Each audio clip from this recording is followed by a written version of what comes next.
রাসূল বলেন আস-সাহাবী কান-নুজুম ইহতিদাইতু বিহতিদাইতু। আমার একটা সাহাবী আকাশের তারকার নেই, আমার একটা সাহাবীকে যদি তোমরা অনুসরণ করো তোমরা হেদায়েত প্রাপ্ত, ঠিক কিনা? আমার নবী কোন শায়েখকে অনুসরণের কথা বলে নাই, কোন স্কলারকে অনুসরণের কথা বলে নাই। এমন স্কলারকে আমি অনুসরণ করবই না যে স্কলার আমার নবীকে কাউবয় বলে, যে স্কলার আমার নবীর ইজ্জতের চাদর নিয়ে টানাটানি করে। এমন আলিমের ওয়াজ শোনাও ইসলামে হারাম। মালিকের দাস, আমি আমার নবীর গোলাম, আমি তো চাইবো তাদের কাছে চাইবো, ঠিক কিনা? আমার তো চাওয়ার জায়গা আছে, আমার তো চাওয়ার জায়গা আছে। এই জন্য মনে রাখবেন, ইবাদত বড় কথা না, আকীদা বড় কথা, ঈমান বড় কথা। আমার নবীর বিষয়ে কোন স্যাক্রিফাইস করা যাবে? আপিল করা যাবে? নবীর বিষয়ে তারা কথা বলবে, সন্তান হইল তার গলায় তরবারি চালাইতে হবে কিনা?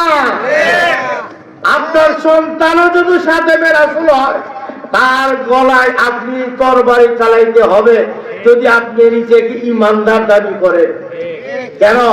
বদরের ময়দানে হযরত আবু বকর সিদ্দিক ওনার পিতার গলায় তরবারি চালায় নাই? কি বলেন, চালাইছে কিনা?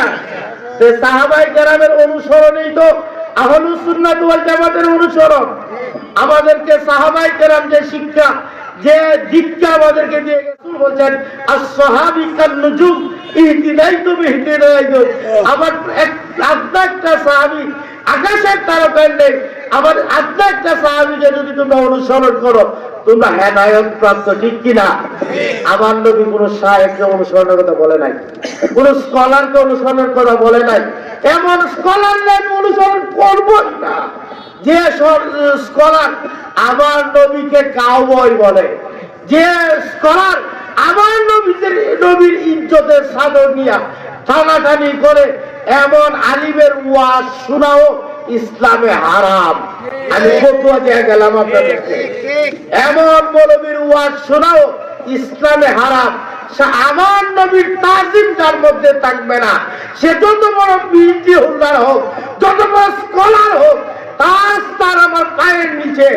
আমার নবীর মহব্বত, আমার নবীর ভালোবাসা যার অন্তরে থাকবে, সে যদি রিক্সাওয়ালা হয়, সে যদি মুসিও হয়, সে যদি দিনে মজুরও হয়, তার স্থান আমার বুকে, ঠিক কিনা?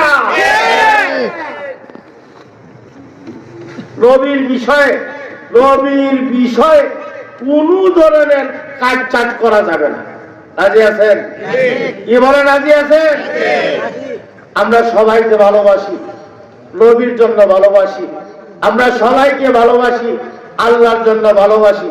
আমার মালিক, আমার নবী, আমার কোরআন, আমার আউলিয়া কেরামের বিরুদ্ধে যারা কথা বলবে, সে যদি আমার সন্তানও হয়, সে আমার দুশমন, ঠিক কিনা?